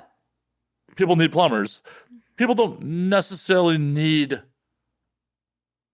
another fucking actress, like, or another fucking actor. It's just, there's so many people competing for the jobs. Like, if you've got the job, it's someone like just signing off on you. Yeah. Versus like, if you're a good plumber, like, oh shit, well, my toilets fucking work. Cool. And there should be more prestige on like the blue collar jobs, like, because I don't know about you, if it wasn't for construction workers and plumbers, we'd all be living in tents on Skid Row too. Yeah, literally. I don't know. I just feel bad that people like feel ashamed to say their job, you know, in certain time, or like even like feel where it's a weird pressure. But it depends on the job, because the problem is there are some jobs that, like, I understand why you'd feel societally like a little ashamed about it. Like, oh, hey, you work fast food. Fast food, like, that's a hard job. That is like, I'm not discounting how difficult and how shitty that job is. Yeah. But society says anyone who with a pulse and shows up to work can do that job. Yeah. Not everyone can be successful in entertainment. And I'm not saying people that work in entertainment are any better human beings than you or are working harder than you. I'm just saying society says not everyone can do job A, or like being a doctor or a lawyer. It's like, oh, it requires an advanced degree and presumably a level of intellect to be able to do. I met some dumb lawyers. I know. I met a lot of people where I'm like, how are you successful and like a rich millionaire? Like, I just don't understand. Well, a lot of times it's inherited wealth. Yeah. Even though they try to pretend like it's not. Right. I built my fortune. Did you? Right. Did you? Yeah. I mean, you Investing your parents' money is not building your fortune. Sorry. Like, it's like, oh, Jeff Bezos built Amazon from the ground up. No, he got a 6-figure loan from his parents. My parents have never been in a position to loan me 6 figures. Hell, they've never been in a position to loan me 5 figures. Literally. So, yeah, if someone was in a position to loan me 6 figures for something, I'd probably be doing better than I am right now. Yeah, right? Could definitely turn it into something. Right. In theory, I would be able to turn it into something. Or in, multiple failures at least. Yeah. I get why people, getting back to the original point, it's like, I get why people are potentially ashamed of, like, doing what society deems as a menial job. It's weird because it's like, oh, you're a bartender? That's cool. But you're a waiter. Not so much. Yeah, right? Literally, it's just like the different position, or like even like a bus boy, right? Where you're like splitting, if you're in a situation where you're like splitting tips with like servers and bartender or something, but like still like bus boy, they're like, ugh. Yeah. Bartender, cool. Right, like bar back. Yeah. Ugh. Yeah. Like, that motherfucker couldn't do his job if I wasn't here. Yeah, literally. Like, the bar back holds it down and a lot of times hops in with the bartenders and helps, you know? Like, well, it's wild, though, like, the difference between someone looking at a line cook versus a chef. Yeah. Like, without the line cooks, this shit still ain't getting made. Yeah. The chef may be the artiste in the situation. Yeah. But without the line cooks and the sous chefs and all the other people I don't think anyone really looks down on sous chef so much, but like the line cooks, the shit doesn't get made. Yes, that's true. You're like, oh, I'm a chef. Like, oh shit. Yeah. I'm a line cook at your local Chili's. Yeah. Like, Chili's wouldn't be in business if motherfuckers weren't eating there. Amen. Amen to that. That reminds me, I need to go eat a Red Lobster before that motherfucker goes out of business. Are they going out of business? I'm assuming like most of the like fast casual places are like going down the toilet in one degree or another because people aren't eating at them as often. Yeah, that's true. I mean, a lot of them were super fucked by the pandemic because it's like, do you really want delivered Red Lobster? Yeah. Especially just like with delivery in general, like how much all the restaurants lost doing delivery because like all the Postmates refunds, they have to pay out of pocket, right? So like at the end of the month, they get hit with their bill that's like thousands of dollars of chargebacks, which like to me is so, okay, so like Postmates, and I've never lied about a chargeback, but I will get my money back when they fuck up, to be honest. But they, maybe like a half a year ago or something, they started requiring if there is a mistake, you add a photo with it, which I'm like, it's so stupid. Like if someone is wanting to lie, they literally just hide the item that they say didn't come. Like, they're like, it's not here. They take a picture of nothing, right? And they're like, Well, you got to remember, the average American ain't that smart. sneaky hustlers are smart. Right. Conniving people are smart. Right. But people would just like, oh, I can just take it, I can just report it and they'll give me the money. Yeah. And it's like, oh, I got to have a photo. Not everyone's that smart. Yeah, I guess so. Just look at it this way. If you think you're of average intelligence, there's 50% of people that are dumber than you. Oh, I know I'm above average because my IQ was tested. Well, I'm just saying, if you think you're of average, half of people are dumber than you. If you're above average, it's even more. Yeah, it's true. Like, I think I'm above average intelligence. I do some dumb shit in day sometimes. Like, well, I do too, I mean, you're here. No follow up on that. No, I don't know. But at the end of the day, like, it's the delivery companies, Uber Eats and all that shit is completely fucked, because at the end of the day, like, when the driver has no loyalty to the restaurant, the driver has no loyalty to the company, so they don't really give a fuck. No, they don't. About your fucking food. And when they fuck something up, the restaurant suffers for it. Yeah. Dude, get this, by the way. Yeah, and this poor situation, I'm sure the restaurant is suffering from this, unfortunately, but I had to report this. So one morning I order myself breakfast and I go down or like I'm in the shower when I order breakfast and I get out and the guy had called me like 4 or 5 times and I text him, I'm like, hey, sorry, I'm in the shower. And he's like, there's no parking, which it gets really annoying to me because I'm like, for one, if you're a Postmates driver and you don't know how to put your fucking hazards on and like navigate downtown, don't do your work in this area. Go to an area that you can drive in. Like, don't fucking find yourself in downtown Postmating, And so he's like, there's no parking. I'm like, okay, well, you need to wait. I just got out of the shower. It's going to be a minute. And I was like, maybe you can just quickly run it to my doorman and leave it with him. So at least you don't have to wait on me because I'm like getting dressed. And he's like, oh, I tried to go in there and your doorman said I couldn't leave it here. And so I finally make my way down and I go out and I'm like, yeah. And it's my favorite one. I'm like, did you tell him that he couldn't leave his food? He's like, no one came in here. And I was like, okay, just making sure this guy's lying, even though I already knew when I saw him that he was. And so I go up and he like passes me my food bag and then he's like handing me my smoothie. I'm like, oh, by the way, I know that you lied about trying to leave my food. And he's like, fuck you, bitch, and throws my smoothie at me. And so I was livid. I was like, and then he just sped off. And like the photo he took of him delivering the order was like him at the corner, like driving off. And so I called a complaint and they reimbursed my whole thing. But, unfortunately, the restaurant probably has to deal with that because of this driver. Dude, fuck that guy. Oh, yeah, absolutely fuck that guy. And like, why if you're being paid by the delivery, would you not just leave it with the doorman? Well, and especially like when like it's taking me like 15, it's taking a minute I would just like want to get out of there and go continue working. Right. Like go make my money, like not sit there forever waiting on this girl to come down. Like just bring it to the door. Like just literally pull over for a second, run it inside and run back to your car like everyone does. That's the LA downtown way. Right. And if you are scared, then go Postmates and like Culver City where there's lots of parking, Like don't go to downtown, I just don't get it. Like I don't get it. I don't fucking get it. Like you're literally costing yourself money, bro. Yeah. Because I'm sure even after the refund, you're like, I'm adjusting the tip to nothing. Well, for sure. And I definitely try to get him fired. I'm like, I'm sorry, but he should not be. The fact that he literally, I call him out over being a liar and like, yeah, you lied and I'm going to call you out. And I did nothing wrong for calling you out, And like the fact that your normal response is to throw my smoothie at me and like cuss me out.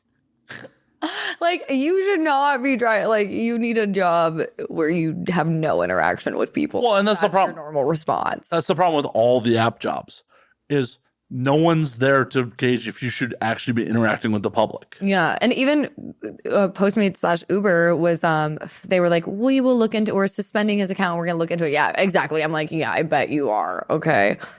And they're like, yeah, okay. Keep on driving. We need you to drop off the rest of those orders.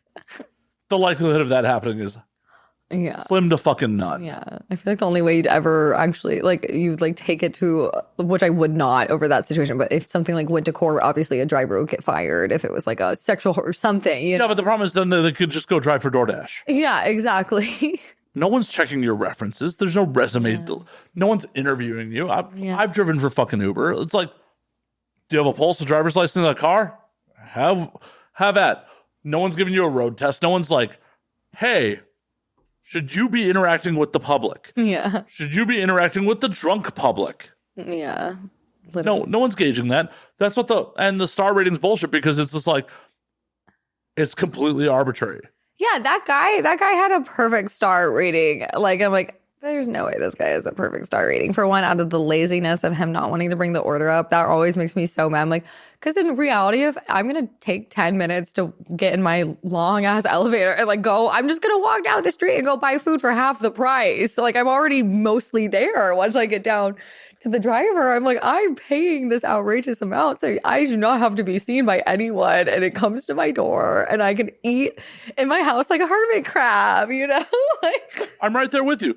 Oh, believe me, one of the fucking Thai places in the area, like during the pandemic, especially when like I'm definitely doing no contact delivery. Yeah. Oh, I loved that though. That was great because it forced them to bring it to the door. Oh, motherfuckers! Like, I can't find parking. You're gonna have to come downstairs to get it. I'm like, then you're not like I have COVID. I'm like, I'm not doing that. Like, this is like the height of the pandemic. I'm like, I'm not doing that. You're bringing the shit to my fucking door, or you're fucking taking it back. And like, they took it back. I'm like, all right, I'm just not ordering for you assholes then. Yeah, it's so crazy. Like, the fuck? Yeah, people, you know. What pissed me off about that one is like, I don't live on a major thoroughfare. Yeah. And it was like 11 o'clock at night. Like, I can't find parking. Double park. Yeah, it's double park. Like, that's like, double parking is a thing. People do it. Like, well, either way, like, because my building has an underground garage, if you pull into the driveway of the underground garage, as long as you're not blocking the sidewalk, they legally can't even ticket you because it's private property. oh, interesting. I didn't know that. Yeah. Parking enforcement cannot ticket you on private property. That is good to know. A little hack for parking. Because there's some areas where I'm like, I don't know if I should double park here. But most of LA, you can double park in. But yeah, the private property owner could definitely have you towed. Yeah, well, yeah, I wouldn't do it for a long time, but just for like a temporary. Yeah, if you're or even for me to tell the drivers, be like, listen, this is it. Like, cannot be ticketed. Yeah, like, and that's why I just pull into the driveway on the fucking garage for long enough to run my shit upstairs. You cannot be ticketed. Not like parking enforcement's coming through this residential neighborhood at 11 o'clock at night. Yeah. Anyways. Yeah. But you cannot be legally ticketed. Cool. And no, you're going to have to come down. I'm like, the fuck I am. No, I've literally come up, like, I've been like, I'm having explosive diarrhea. Like, I've been like, I just broke both my legs. Like, I don't often lie, but when I do, I like use this as a caption. Like, what I do is to Postmates drivers. And I'm like, I will come up with any excuse. But like, sometimes I do, like, in the morning, I'm like, ugh, okay, because it is craziness. Like, I was like, okay, like, I'll go get the food. But I should have just lied to him and made him come up. But he probably would have just driven away with the food. Oh, I often like, I got a young kid I can't leave alone in the apartment. Yeah. You gotta just like you gotta force them. You gotta manhandle, strong arm these guys. Like, no, motherfucker, you're gonna come upstairs. Yeah, like you're gonna bring me my food. I am paying a ridiculous amount for this shit. Yeah, especially when there's the option to leave at door. Like if there wasn't the option to be one thing, I'm like, nah, motherfucker, that's a fucking feature. Like you are bringing that shit to me. Like I do not want to actually interact with you. Please leave it at the door. Right. Well, especially me. Like for one, I have like a whole different alias that I use for all of my accounts. If I do ever have to go face to face with someone, because just in case, you never know what weirdo is on the other end and like what having your name, what they could do with that information and where you live, you know? But I try to avoid just in general being like even my name that I use an ambiguous name that you can't tell is male or female because I feel like just seeing a female's name gets like creeper guys excited where I'm like, I just don't even want you to fucking see who's getting this food. This is my food. You don't need to know anything else about it, okay? Except for what address to drop it off at and where my front door is. Fair. That's fair. That's absolutely fair. Yeah, because like I don't know. You never be like stalked by a crazy person. They can like come back around later. You never know. Even like this guy delivered a table for me from the Hoarder store, and like we exchanged phone numbers because we took separate cars, and he's like randomly over the last few months just like texted me, and it's always been like from midnight to 2 a.m, just been like, hi, I have a question for you. And then like I'd be like, what? And then he wouldn't respond. And then the other night I'm hanging out with my friends and I get like a text, and he's like, Tadas is my birthday.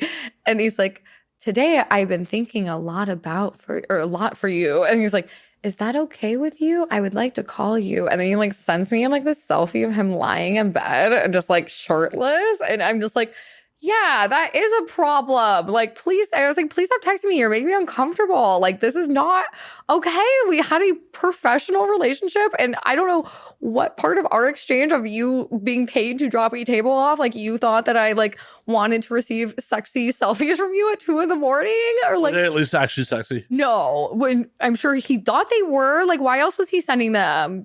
Because he's drunk. I don't know. I'm like, that's not a sober move. No, and I want to like go. I'm like, ugh. And it sucks because I love that store, and I actually like wanted to do help with that guy because he's moving locations, and like wanted to go help him move and stuff in exchange for like a discount on some of the stuff I want, because some of the stuff is expensive. I'm like, oh, come on, you're overcharging. But now I'm like, now I have to feel uncomfortable to even go there, and see this guy, and I want to tell on him, be like, hey, you need to tell him to not be creepy to your female customers. That's weird, Like, thankfully it's me, and I'm very used to it and desensitized. I'm not gonna make a big deal about it. But like, well, if some like regular normal girl that doesn't suck dick for a living, Like, well, just because you suck dick for a living doesn't mean that that's okay. I know, but still, I like imagine you could like that could be a big deal. Like it could, him in trouble from his store. I don't know. Like the wrong Karen makes a huge deal about it, and like really.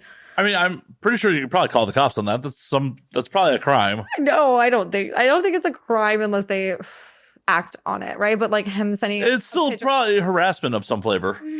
I think you'd have to first state like, I don't think you can even call the cops. I think because I at one point have been like harassed, and even then it was like just like restraining order status, which I'm like, what does that even really do except for piss the other person off more?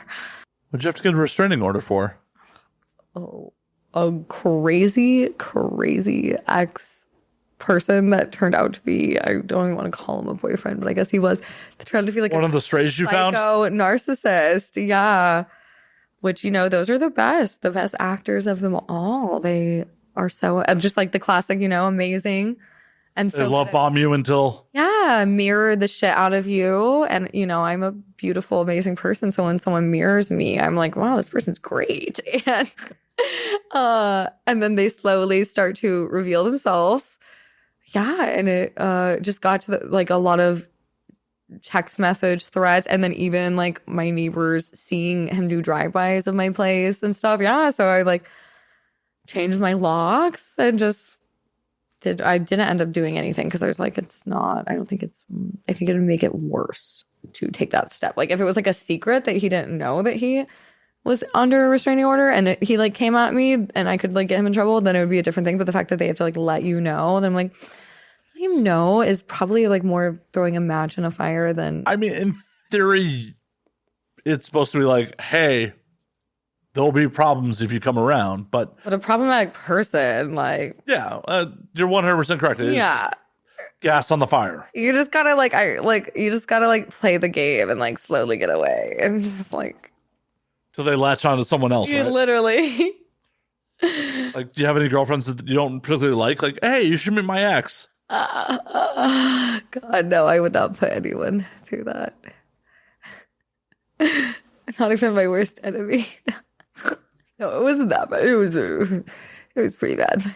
I mean, if it was bad enough that you're like, he's doing drive-bys, it's pretty fucking bad. Yeah, it's so, and like, who fucking knows? Maybe he just happened to be in the area and wanted to just be a creep for a second. Like, who knows what his intentions were? Like, maybe he was like hoping to get a glimpse of me, or just wondering if I was home, or who fucking knows? Or like, none of the intentions are good at that point. They were obviously good, but like maybe they weren't like maybe he never planned to do anything bad, but just that alone for me was like enough to be like, oh God, red flag. I mean, nothing good is coming of that. Nothing. No. Oh, the best kid. Oh, I just wanted to see you one last time. Like, bro, I'm on the internet. I missed you. I missed you. I figured that you'd really like it if I just surprised you with a little visit. Hold on, say anything with the boombox. Throwing rocks at my window. In what world would that ever fucking work? Oh my God, it's so weird. It's so weird. Thank you, Hollywood writers, for normalizing that shit in dudes' heads. Yeah, right. Because, like, that shit, I don't think would ever fly ever. Like, in the history of mankind. Except when women were property. Yeah, literally. And then your father would chase him down and murder him. Or be like, yes, this is the guy that we're forcing you to marry. Right, exactly. Like, we love him for you. He's got 2 cows. Yeah. He's going to be a doctor, okay? But in modern society, like, half the fucking rom-com tropes and shit are creepy as fuck and just super fucked up. But some writer in Hollywood's like, that's romantic. Yeah. So it is imprinted into dudes' brains that like, oh, that's romantic. Movies told me so. Yeah.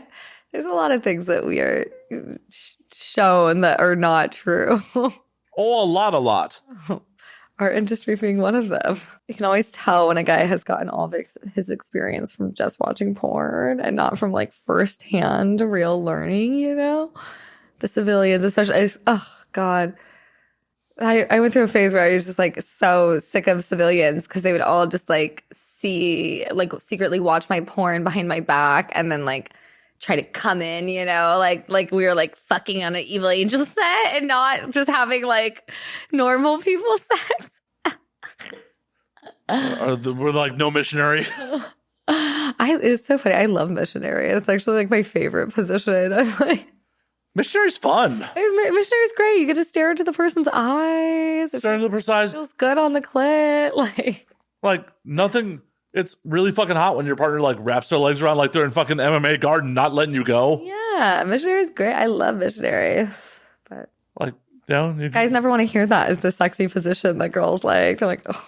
Yeah, but you can go down like nibble on the neck a little. You can like, yeah. You can, oh my God, kiss. Like, yeah. There's things that can be done here besides just like, yeah, reverse cowgirl's hot, but it's not like it's a lot of effort from someone else. I've never done reverse cowgirl in my real life ever. I don't think. I'm trying to think. I'm like maybe once or twice. I don't know, but not that I can recall. Well, I've definitely had some partners do it, but some of them were civilians, and it wasn't like an open stance reverse cowgirl. It was, you know. Yeah, like a real reverse. Yeah. And then there's a couple of performers I hooked up with, like opening up to a camera that wasn't there. I'm like, what are you doing? Yeah, well, I went through that phase for a while where I like did not know how to have my normal, real personal sex, where I was just like having porn sex so often that when I was having regular sex, I was opening up and performing, and I was like, what the fuck am I doing? Like, well, I called her on it. I'm like, what are you doing right now? There is no camera here.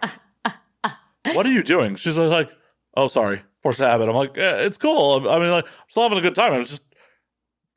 I can't imagine that's comfortable for you. Right? Like, I'm like, what girl is like, I love fucking a reverse cowgirl. That's my favorite. Like wide stance, like open to the camera reverse. I'm like, girl, no. Like, get down, grind on it. Like, yeah. We're get a handful of clit while you're over there. Like, you don't have to be like wide stance, full on bouncing here. Like, yeah.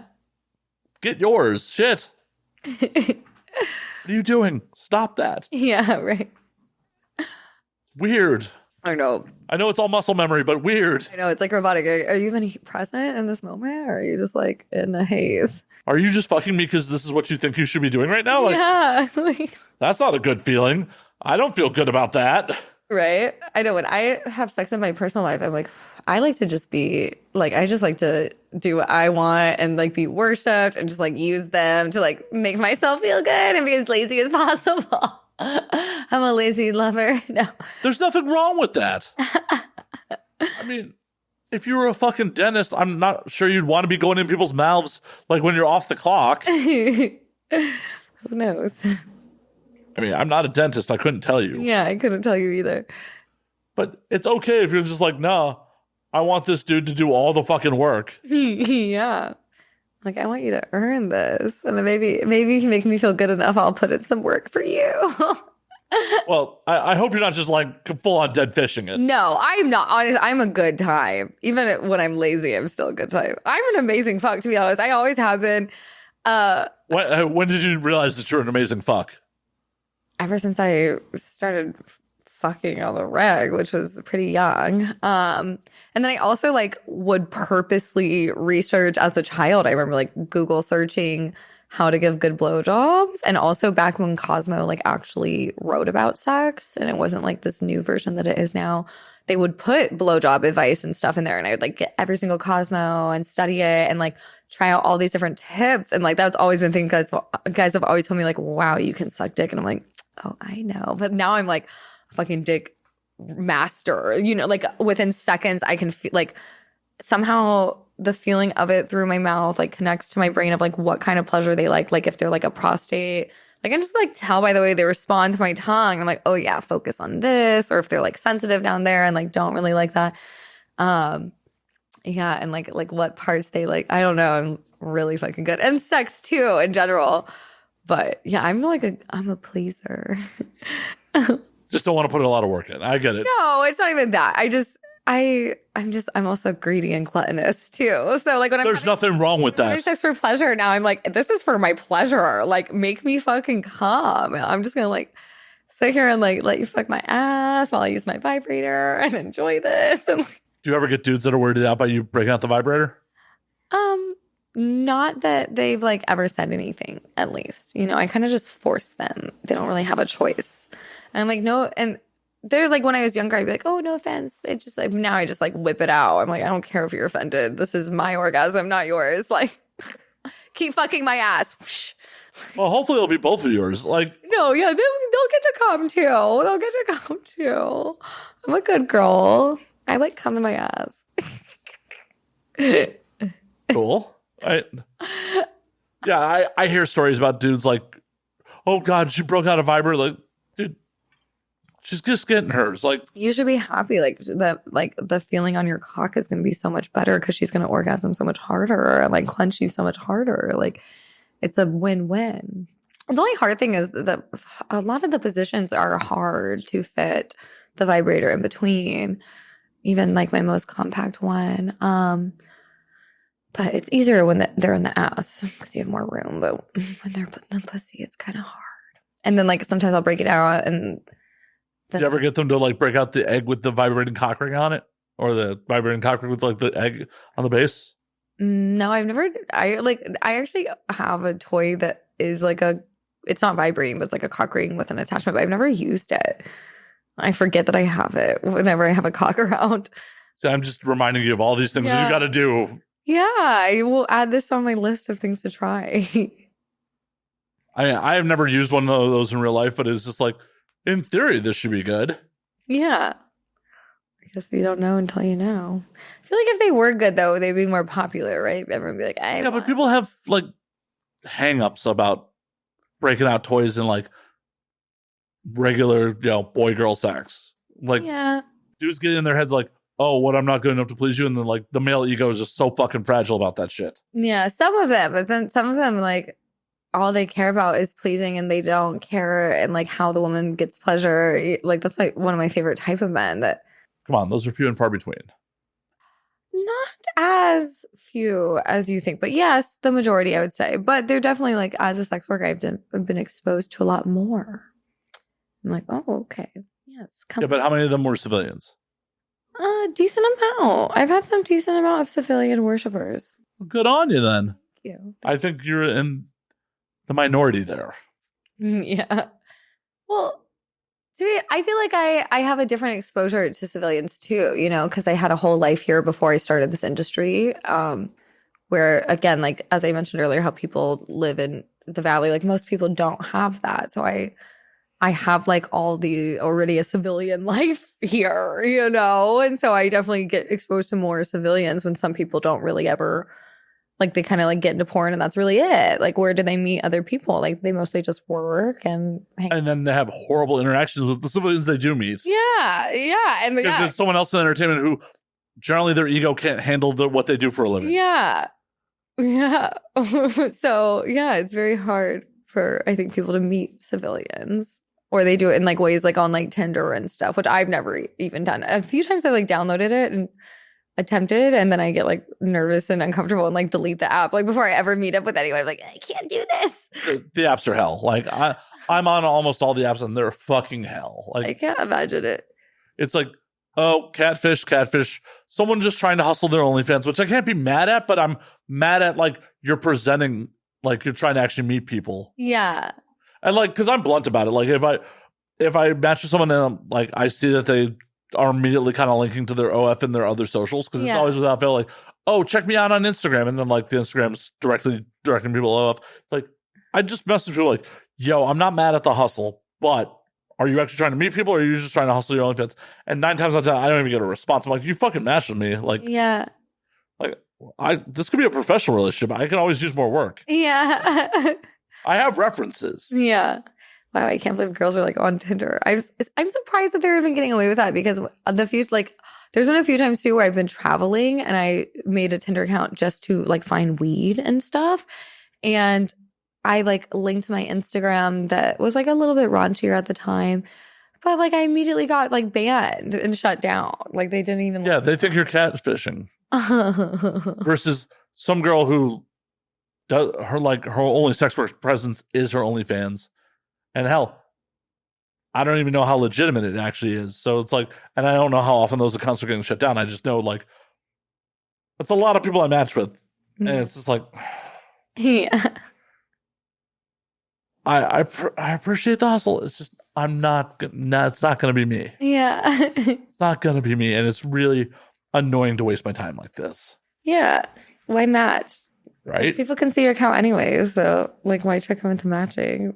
Exactly. Like, or at least butter me up a little bit. Be like, yeah, right. Try to give me the sales pitch. Give me a hard sell here. Then again, you're like, is this the kind of customer service you give on your OnlyFans? Because boo. Then again, they can match with me and then look at my Insta and like, oh, never mind. Yeah. They're like, oh.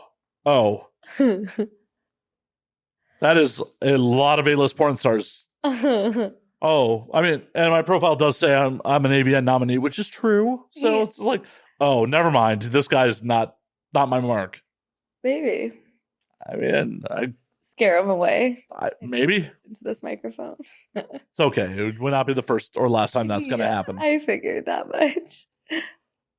It could be them scaring away, or they just be like, this guy's not a mark. Because Lord knows, like, what these people that are just in, like, OnlyFans sex work, that are just starting off, like, what kind of content they're actually putting out.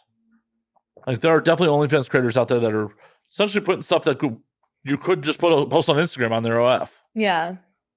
Oh, I know. I know all about this life.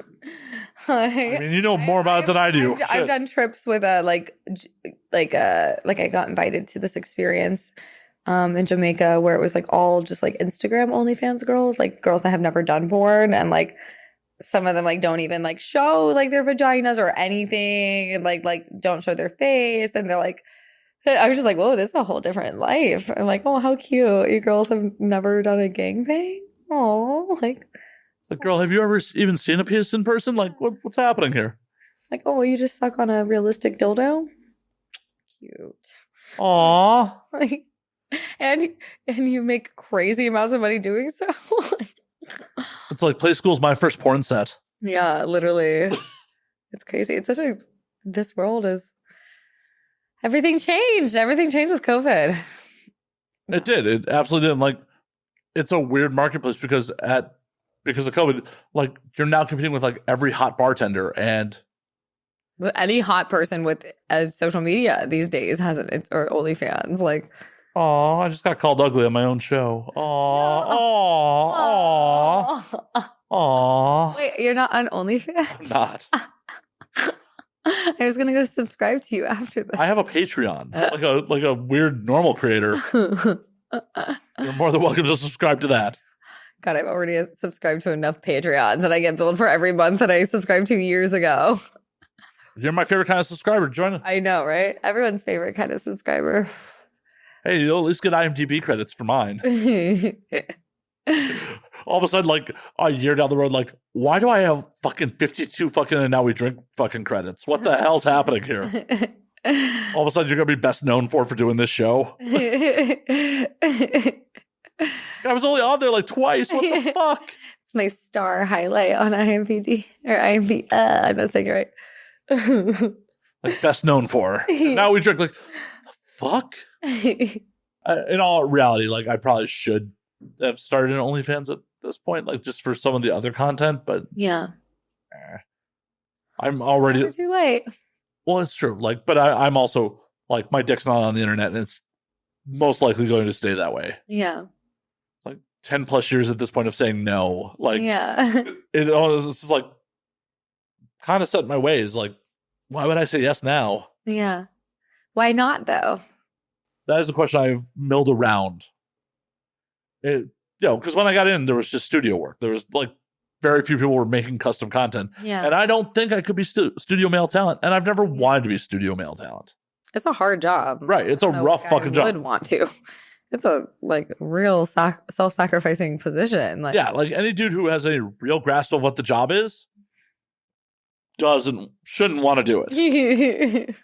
Like, I don't want to try to have sex while someone who looks like me stands over me with a boom. Just like the amount of work your body. Like, I'm always so grateful that I'm a female and I'm just a whole. You know, the amount of times I've been on a set where got other shit going on, and if I had to get my dick hard in that moment and not, you know, like it's one thing to have a smile on your face and pretend that you're not struggling, but like your body has to work. Like I can't even imagine. And you know, when it's something mental, like even a Viagra or whatever you want to use, like may not work for you. And like I've seen people like pop like multiple Viagras thinking if they just keep taking more, it'll say, I'm like, nope, you got something going on. Now you're going to go in the hospital. Yeah. Now you're just turning red and dying on us. Like, and I never wanted that job. And like my 10 plus years, I just never wanted to be talent. And like, I also had a like civilian job I haven't had a civilian job in like 8 years, but for like the first 4 years I was around, I had a civilian job. So it was just like, I doubly like, don't think I could do the job. Like I have an average dick. It's not like I have a porn cock lying around. Yeah. And it's just like, I don't think I could do the job. I don't really want to do the job. So I'm not going to try to do the job. And now it's been like so many years of just like, well, I'm not talent. So it's just never been like, I should do that. And like, I've had a couple girls be like, oh, I totally want to fuck you, but it's only for my OnlyFans. And it's just like, well, now I don't want to do it. Like, if you're interested in like spending some time with me and like actually having sex, that'd be cool. But like, if you just want to use me as like content, like, no, I'm cool. It's funny because guys like always at first, I've had so many guys that they're like, yeah, come on, I want to be your OnlyFans guy. And then like when it actually happens, they're like, the camera. They're like, they don't want it. I'm like, you're the one that got me even wanting to do it with you in the first place. Like I would have just shot with someone that does porn. And now suddenly you don't want to do it anymore. Now it's a problem. Like, okay, whatever. Yeah, I have a feeling like if I ever get into another serious relationship with a performer, like maybe I'd stunt cock it. Maybe. Yeah. Maybe. Stunt cock. Maybe. But it's not like, I don't know. I don't think my loads are all that impressive either. So it's just like, I really don't want to deal with the comment section of like, oh, this dude's shooting watery loads. Look at it. You know. Just don't look at the comments. Oh, but on YouTube, I enjoy looking at the shit comments because it's just like, thank you for driving engagement for me. Yeah. I like the funny shit comments, especially on like some of the stuff. Are you familiar with like trashy boners on Reddit? Mm-hmm. It's a thread of like, I mean, pretty self-explanatory, but a few of the different videos I've done, like my pee things have ended up on there trending a few times where like my friends have sent them to me like, hey, you're trending on here. And like, like one of them is when I like at one point, so I was sober when I first started porn, but then like during the pandemic at one point, like went to Puerto Rico and started drinking again. And so like, I like went through a phase where I was like drinking pretty heavily. And like my friend Aiden was driving me home and I'm like, take a video of me peeing out the window. And like, I like get into my cars and like I'm in the passenger seat and I like go down like this and like have like my butt hanging out the window on the highway. And I start pissing and it literally just like flies back into my face. Like it's like spraying at me, you know, because we're driving on the highway. And then like meanwhile, like my car is like an ashtray, like it's like a dirty mess. And just like the fucking comments on this video are to die for. Like they are roasting me like no other, but it's so funny. Like, of course they are. Right. You know, like of course. You brought that on yourself. Yeah. And I'm like, I posted that on the internet. Like I am like, I actually still want to go and print them out and frame them. Like I think it'd be so funny to have them framed in like different frames around my house, just like the best, most epic ones, you know? That is pretty rad. That would actually be pretty fucking rad. Right? It'd be so funny. People are like, what is this? I'm like, oh, long story. Maybe I have like a visual art piece with like one of those like frames that plays images now, you know, and you just have the clip on repeat as like a centerpiece. That'd be amazing. Like as a visual art, like you have like the clip playing on repeat in the center and then like put some sound effects as like the comments pop up like as text bubbles around it. It'd be so funny. You just like the squirt just going into your favorite pee. I mean, yeah, if it was shot at a high enough frame rate, like do it in slow motion, just and there's just comments popping up around it. It's so good. So many funny ones.